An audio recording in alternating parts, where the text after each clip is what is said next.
Olá, irmãos e irmãs, boa tarde, boa noite, bom dia, na paz de Cristo, Rei da Glória. Eu espero que você esteja bem, que tenha passado uma semana tranquila, debaixo da bênção de Deus, sentindo a bênção de Deus sobre você e sobre a sua vida, porque quando as coisas vão ruim, a gente pensa que Deus abandonou a gente, né? Mas não fez isso não, pode ficar tranquilo. Mesmo que as coisas essa semana tenham sido difíceis para você, para mim foram, Deus não te abandonou não, tá bom? Fica em paz, fica tranquilo.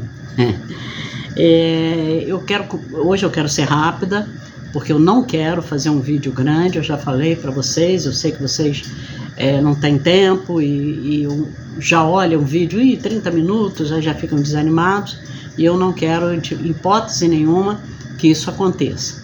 Então vamos orar, e eu quero fazer uma recapitulação rapidinha da semana passada, porque nós estamos vendo os pontos do ensinamento sobre Deus de Moisés para o povo de Israel, povo hebreu, né, que saiu do Egito, e nós vimos até o terceiro ponto, se não me falha a memória, e hoje eu quero continuar o quarto e o quinto ponto, mas aí eu vou dar uma pincelada, só lembrando assim, en passant, sobre os pontos 1, 2 e 3 que a gente viu semana passada, tá bom? Então vamos orar? Santo Deus, eterno Pai, glorificado e exaltado, seja o teu santo e bendito nome, Pai. Senhor, Tu és o nosso Deus, Tu és o eterno, Tu és o Todo-Poderoso. Eu sei, Senhor, que muitos de nós tiveram uma semana corrida, atabalhoada, alguns uma semana difícil, outros com até problema de enfermidade, ou financeiro, ou no trabalho, ou na escola, ou na família. Mas, Senhor, nós queremos declarar que em meio a isso tudo, nós temos plena convicção de que o Senhor não nos abandonou. Pode até parecer, pode ser até que alguém tenha dito para algum de nós: o Senhor não está ouvindo sua oração, o Senhor te abandonou. Mas nós sabemos, Senhor, pela fé, que isto não é verdade, que o Senhor não nos abandonou, que o Senhor esteve conosco durante toda a semana, e agora que estamos já no final da semana, o Senhor continuará conosco e emendará ainda na outra semana a sua presença na nossa vida. Muito obrigada, Senhor. Muito obrigada, meu Pai, por tudo que o Senhor fez a nós, pelas nossas orações que foram respondidas. Eu te louvo, Senhor, porque a nossa mãe Deni teve alta antes da previsão que o médico tinha, Senhor, e ela já estava agoniada de ficar no hospital, e o Senhor ouviu a nossa oração, ouviu o clamor dela, e ela teve alta, está em casa se recuperando, e eu tenho certeza que o Senhor está cuidando dela pelo amor que o Senhor tem pela tua serva. Quero te louvar também, agradecer, porque hoje é aniversário do Adventino. Muito obrigada, Senhor, pelo teu servo, que tem se mantido firme, tem se mantido fiel a ti e ao Evangelho. Continue abençoando, Senhor, fortalecendo o Adventino, curando, Senhor, curando o seu corpo, curando as suas emoções. Pai, em nome de Jesus, que o teu servo seja poderosamente abençoado neste novo ano de vida que o Senhor está descortinando para ele. Senhor, olha para nós, para cada um de nós, porque cada um de nós tem um problema, Senhor, e problemas diferentes. Cada um de nós com seu problema e problema diferente. Olha para cada um de nós, Senhor. Eu sei que isso não é empecilho para o Senhor, que o Senhor olha para a multidão das tuas criaturas e sabe o problema de cada um, e sabe o que cada um precisa, o que cada um necessita. É assim que nós vemos o Senhor. Então, eu sei que o Senhor não tem nenhum problema em saber o que cada um de nós está passando, qual é a aflição, qual é a angústia, qual é a tristeza, qual é o problema, qual é a dificuldade, e o Senhor sabe como fazer para nos ajudar nessa caminhada. Então eu te peço em nome de Jesus, não te detenhas, Senhor, nos ajude, Pai. Assim como eu espero que o Senhor ajude este país, ajude esse Brasil, Senhor, que na minha visão está de cabeça para baixo, mas o Senhor sabe aonde o Senhor precisa atuar, quais são as pessoas que estão em poder de autoridade que não poderiam estar. O Senhor sabe, a avaliação não é minha, a avaliação é do Senhor, não vai ser do meu jeito, mas vai ser do jeito do Senhor, e eu sei que o Senhor há de fazer justiça. Então, mais uma vez eu te peço, não te detenhas, Senhor. Da mesma forma, eu te peço pela nação de Israel. Continua, Senhor, continua protegendo o teu povo, a nação que o Senhor criou, o povo que o Senhor escolheu. Continue protegendo-os para que eles não sejam dizimados, para que essa nação não acabe, não seja destruída como querem os seus inimigos, porque eu sei que o Senhor é cumpridor de palavra e o Senhor tem uma palavra para esta nação de restaurá-los na grande tribulação. Então, Senhor, preserve o teu povo, meu Pai, em nome de Jesus. Senhor, tu sabes, meu Pai, tu sabes todas as coisas, tu sabes que o nosso desejo é sermos conhecedores profundos da tua palavra, porque esta é a única forma de não perecermos. É a tua palavra que diz isto, que o meu povo perece por falta de conhecimento. Então nós, Senhor, não queremos estar entre esses que não têm conhecimento, que não buscam a sabedoria, que não buscam o conhecimento de ti através da tua palavra. Nós queremos ser aquele remanescente fiel que permanece de pé, que quer continuar, Senhor, sendo teus servos e tuas servas, e que buscam o conhecimento para não pecar contra ti, para se manter firme, fiel no momento da angústia, no momento da provação. Dá-nos esta bênção, Senhor, dá-nos esta graça. Eu abençoo cada um deste grupo, não em meu nome, mas em nome de Jesus, porque o Senhor disse que quem nós abençoássemos, o Senhor abençoaria. Então eu te peço em nome de Jesus, abençoe cada um, Senhor. Se alguém está com problema de enfermidade, eu te peço que o Senhor cure, Senhor, porque quando nós estamos com o nosso corpo abalado, adoentado, febril, desanimado por alguma enfermidade, isso também abala a nossa fé, abala a nossa comunhão contigo. Então, Senhor, por favor, em nome de Jesus, cura, Senhor, qualquer um que esteja passando por um momento de enfermidade. É a minha oração em nome de Jesus. Amém, amém e amém. Muito bem, gente. Então vamos lá? O que nós falamos na nossa última aula, que foi a do dia 21 de março. 21 de março. Ó, botei aqui 14 de fevereiro, 21 de março. Nós vimos, dentro ainda do texto, no princípio criou Deus os céus e a terra, porém, era sem forma e vazia, e havia trevas sobre a face do abismo, e o Espírito Santo pairava sobre a face das águas. Então, em cima disso, o que nós aprendemos sobre Deus? Qual é o ensinamento que Moisés entendeu que precisava dar para os hebreus sobre Deus? Aí, reforçando o que eu tenho falado para vocês. Mas por que Moisés tinha que dar esse conhecimento de Deus para um povo escolhido por Deus, para um povo que vivia ali debaixo da graça, da proteção de Deus? Eles eram inabaláveis, como ainda são hoje, porque Deus os protege, Deus tem um carinho especial por eles. Então por que Moisés tinha que dar ainda conhecimento a esse povo que estava saindo do Egito sobre Deus? Eles tinham obrigação de saber.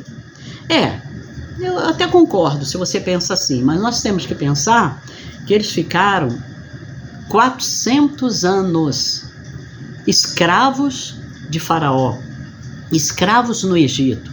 E durante esses 400 anos, muita coisa entrou na cabeça deles, muita teoria, muita teologia entrou na teogonia, né, como a gente já falou, entrou na cabeça deles, e durante esses 400 anos, muitas gerações surgiram, morreram, surgiram, morreram, surgiram e morreram, e aquela tradição oral, ela ainda que ela continuou, né? Porque chegou até Moisés, não é isso? Moisés recebeu a revelação de Deus, mas a tradição oral também foi importante para que Moisés conhecesse Deus.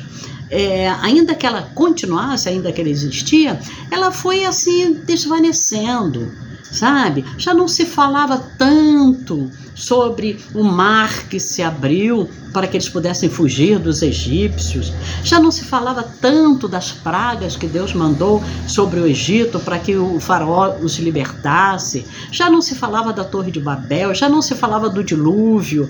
Sabe aquele negócio que vai falando assim, que você fala assim dos seus antepassados, mas você já não fala com aquela pujança, com aquele negócio de botar na cabeça do seu filho, olha como é que era no meu tempo, não é assim?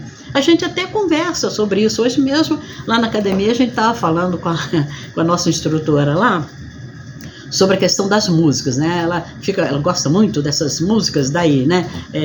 Como é que eles falam da música? A música que é de choro, que é... Esqueci agora como é que é o nome desse tipo de música. Então ela coloca aquelas músicas e fica cantando aquelas músicas. E aí eu brincando com ela e criticando e falando, poxa vida, no meu tempo, né? E nem falando de música cristã, falando de música normal aí do mundo. Mas no meu tempo eu falei para ela, as músicas eram muito melhores. Elas tinham muito mais poesia, muito mais romantismo, né? Hoje é um negócio terrível, maltratam a mulher, né, na música, e tem 200 mil seguidores, não é isso? E a gente falando sobre isso, como que era, né, no meu tempo de adolescente, e as músicas que a gente tem hoje, que esse pessoal ouve hoje. Mas eu falei, mas não falei assim para colocar na cabeça dela o teor das músicas de antigamente, como que elas eram, como que era o romantismo respeitoso, né, dos anos 60, 70.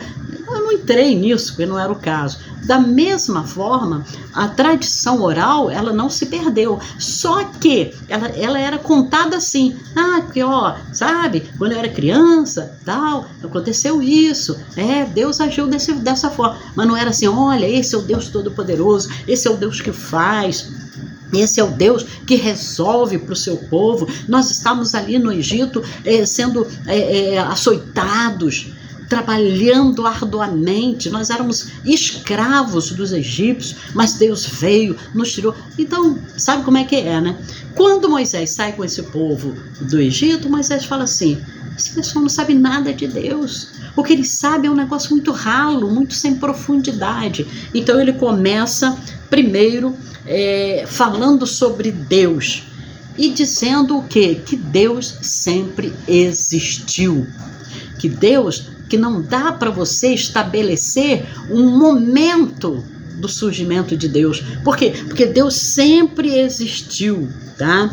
Quem é Deus, de onde ele veio, nenhuma palavra Moisés fala aqui no livro de Gênesis e nos primeiros capítulos, né? Ele só fala assim, no princípio Deus.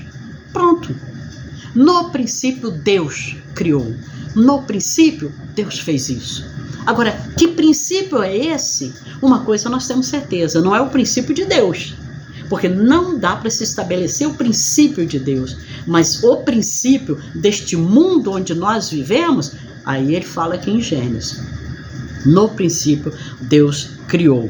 Então, foi isso que nós falamos, que a primeira coisa que Moisés se preocupa aqui é apresentar para os hebreus que estavam saindo do Egito, quem era o Deus, quem era no sentido de o que ele fez, o que ele faz, qual é a proteção dele, quais são as promessas dele.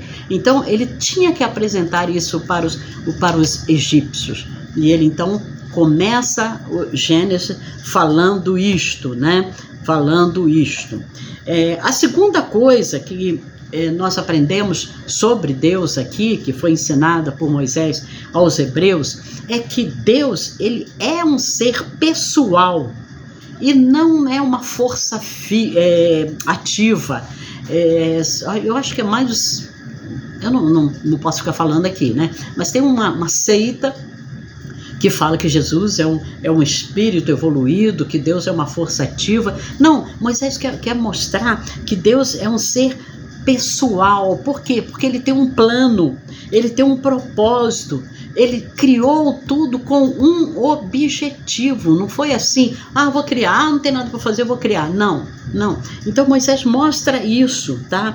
Ele não criou por mero capricho, né? Como o povo de Israel aprendeu quando estava lá no Egito, pelas teogonias e pelas cosmogonia, que eu já falei para vocês o que isso significa, né?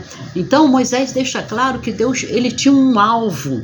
Moisés diz aqui: no princípio criou Deus. Então Deus tinha um objetivo. Se tem um princípio, então obviamente também tem um fim. Deus criou... Gente, olha só, eu estava... o estudo já está anotado, mas eu relendo e tal, e pegando outros livros e lendo, me veio uma coisa assim muito interessante. Eu mesma achei muito interessante, que me veio à mente, e eu sei que é um insight de Deus. No Éden, presta atenção no que eu vou falar e vê se você concorda comigo. Depois você coloca aí se você concorda ou não. No Éden, nós temos tudo que abarca o princípio, o meio e o fim da criação de Deus. No Éden nós temos tudo, o princípio, o meio e o fim. Então, como é que é isso, Celé? Deixa eu explicar. No princípio, Deus criou tudo e criou o homem.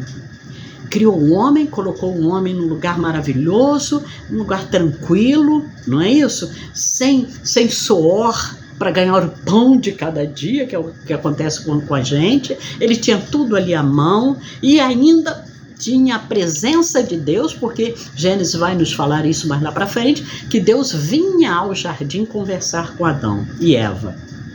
Então, esse é o princípio. Aí o que acontece? O homem peca. Olha, esse é o meio, tá vendo? Aí o homem peca. Ele peca e vem a partir dele gerações e gerações de pecadores. Por quê? Por causa da imagem, por ter nascido desse homem pecador. Então, aquilo que a gente chama de pecado natural, né? O pecado de Adão passou para todos nós, não é isso? Então, vem lá, o Éden, né? Tudo bonitinho e tudo mais, é o princípio. O meio foi o pecado desse homem. E qual é o fim? O fim é a promessa que Deus faz para Eva, que dela sairia o descendente que pisaria a cabeça da serpente. Entenderam aí? É o fim que nós vamos ter lá no final, quando Cristo vier, sabe? Quando Cristo vier, primeiro para arrebatar a sua igreja, fim maravilhoso, que nós vamos voltar ao Éden, no sentido de vamos voltar a ter esse relacionamento com Deus, e no fim da segunda vinda, quando ele vem para guerrear em prol do povo de Israel, não é isso? E vai estabelecer o seu reino. Está tudo aqui em Gênesis, perceberam? Início, criação do homem, Éden, céu. Homem peca, tá? Expulso do paraíso. Mas antes disso, Jesus já foi apresentado. Jesus já foi revelado para Eva. De ti sairá aquele que vai pisar a cabeça da serpente. Glória a Deus, né? Bacana isso. Então, Moisés teve isso, ele teve que explicar para as pessoas, tá? Que Deus, ele é esse ser pessoal. Deus tinha planos, ele tinha um alvo com a sua criação, tá? Então, ele falando ainda sobre ele ser um Deus pessoal, e por que ele precisava falar isso? Porque o povo o povo lá de Israel, eu gosto de falar os hebreus, né? Porque Israel é depois de Jacó, que ainda não nasceu aqui, né? Mas ele precisava ensinar isso para o povo hebreu, tá? Que o mundo ele não era regido por um acaso, por sorte, né? Por sorte, por destino. Não tem nada disso. Há um Deus que sempre existiu e que criou todas as coisas com um propósito. Então ele dá esse ensinamento para o povo de Israel aqui através do livro de Gênesis. A terceira coisa que nós aprendemos é que esse Deus, ele é o Todo-Poderoso, é autor do mundo. Tudo que existe foi criado por ele. E aí eu até falei para vocês sobre essa palavra criar, né? Que no hebraico ela é pará, e ela, todas as vezes que ela aparece se referindo a Deus, o único criador, o único ser que criou é Deus. Toda vez que no hebraico aparece essa palavra pará, ela se refere a Deus. Sempre é Deus quem cria, tá? Esse tipo de ação, de criação de qualquer coisa, pertence a Deus, tá? É atribuída somente a Deus. Por isso que nós falamos que Deus criou tudo pela sua palavra, tá? Do nada ele trouxe a existência.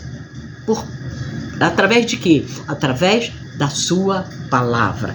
Então, vamos continuar aqui. A quarta coisa, entrando no estudo de hoje, que nós aprendemos é que Deus, ele é distinto da sua criação.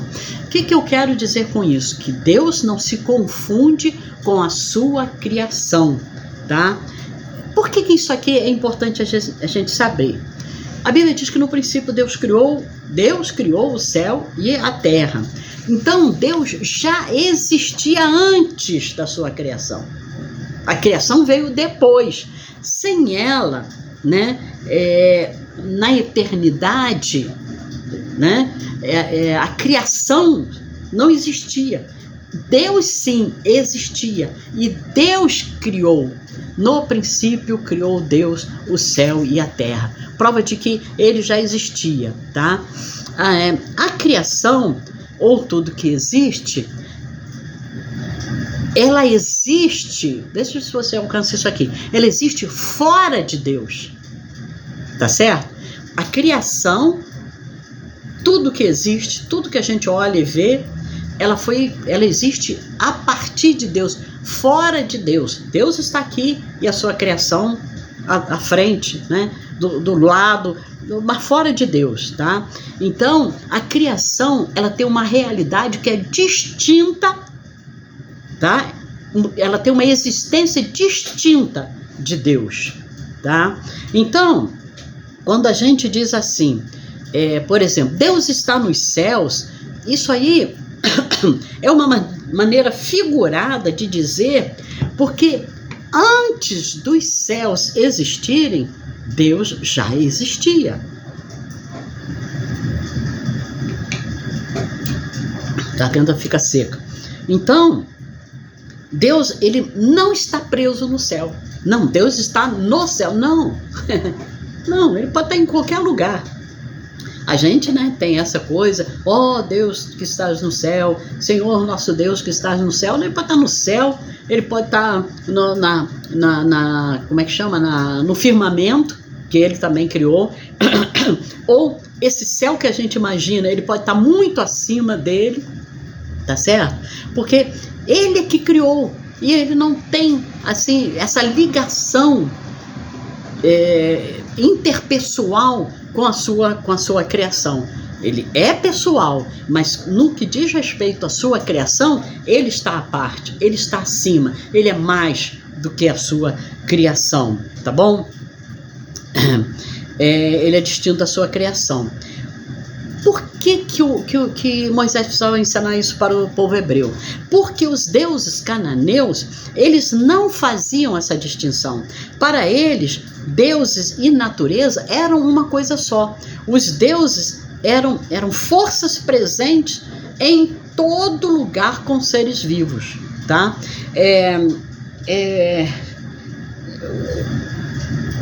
Tem uma palavra que eles atribuíam a isso e que já chegou até os nossos dias, que é panteísmo. O que é panteísmo ou paninteísmo? É achar que tudo é Deus ou tudo está em Deus. Essa era a visão das religiões daquela época. Eu estou falando das coisas que estão criadas, tá, gente? Tá bom? Das coisas que estão criadas. Eles entendiam que a natureza era divina. Isso é um absurdo. A natureza foi criada por um ser divino, mas a natureza não é divina. Se ela fosse divina, ela não sofreria os horrores do pecado, né? Não sofreria. Mas o que Deus falou para Adão? Adão, por causa disso, né, você vai trabalhar com o suor do seu rosto, a terra vai produzir cardos e espinhos, não é isso? Então vai ser coisa terrível por causa do seu pecado. Se a natureza, se a criação fosse divina, nada disso iria acontecer, né, meus irmãos? A criação ia ser sempre linda e maravilhosa. Nós não íamos ter os problemas que a gente tem, de enchente que arrasa tudo, não é isso? O calor que fez aí, que a gente quase morreu de tanto calor.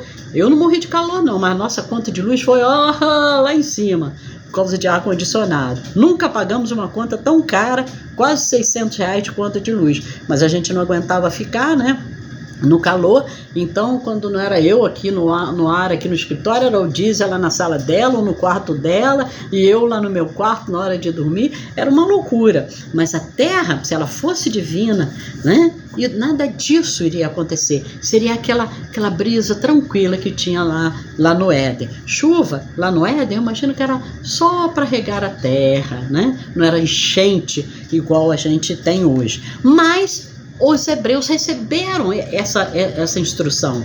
Não, a natureza é Deus. Por isso, eles adoram sol, lua, estrela. Tá vendo?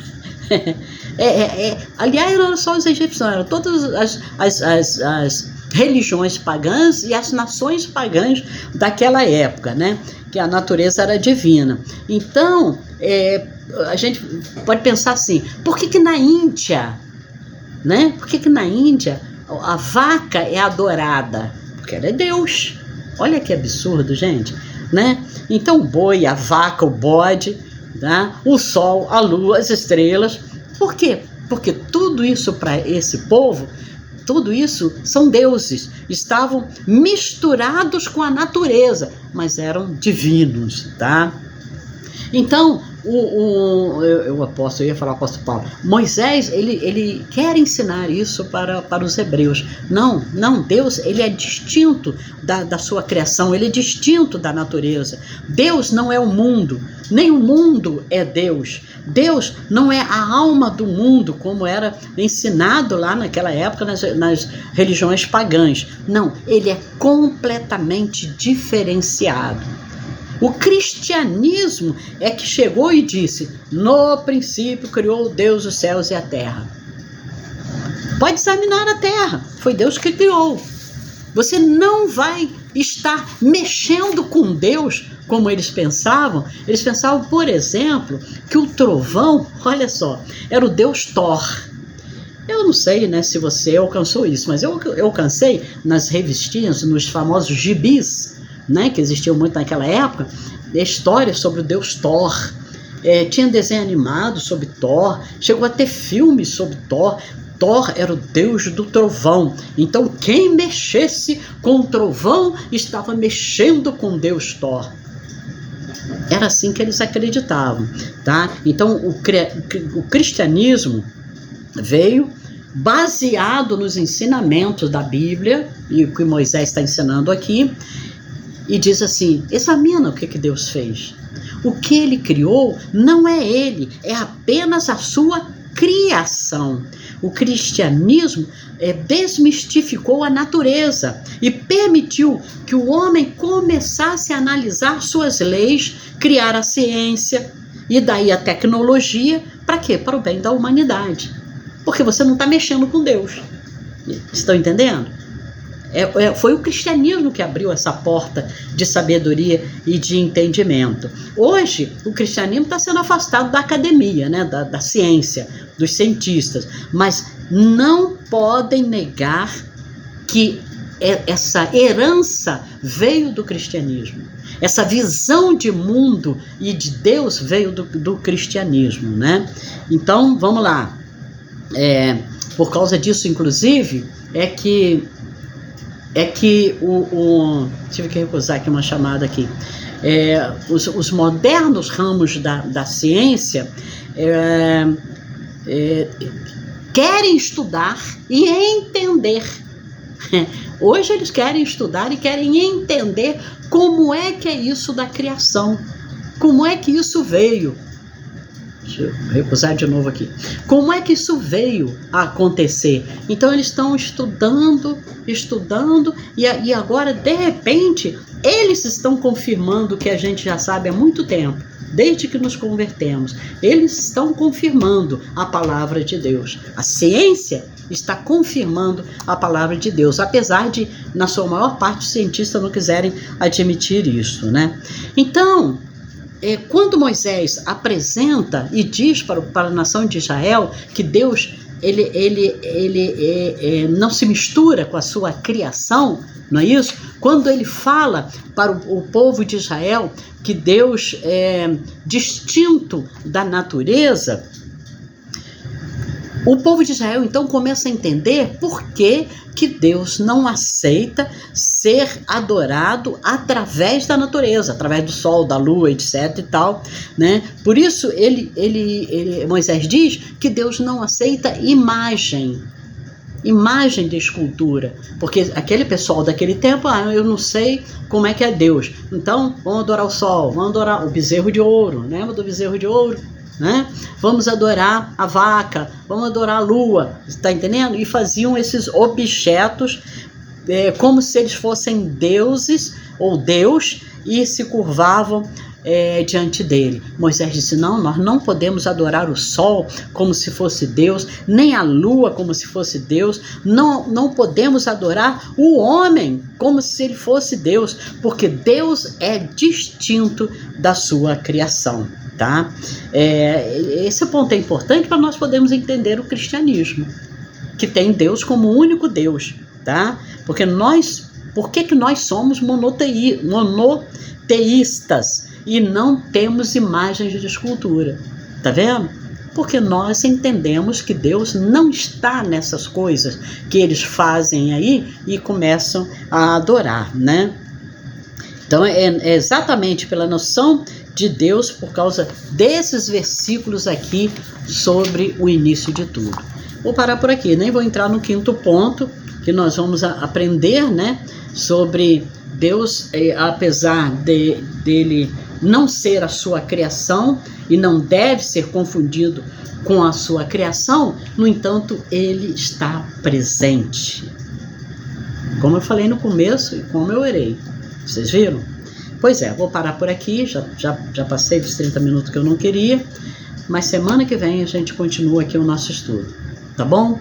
Fiquem com Deus, que Deus abençoe vocês, que vocês estejam entendendo isso, e agora eu espero que muitos possam entender por que nós não fazemos imagens, por que nós não adoramos imagens, porque Deus não está nessas coisas, Deus não está.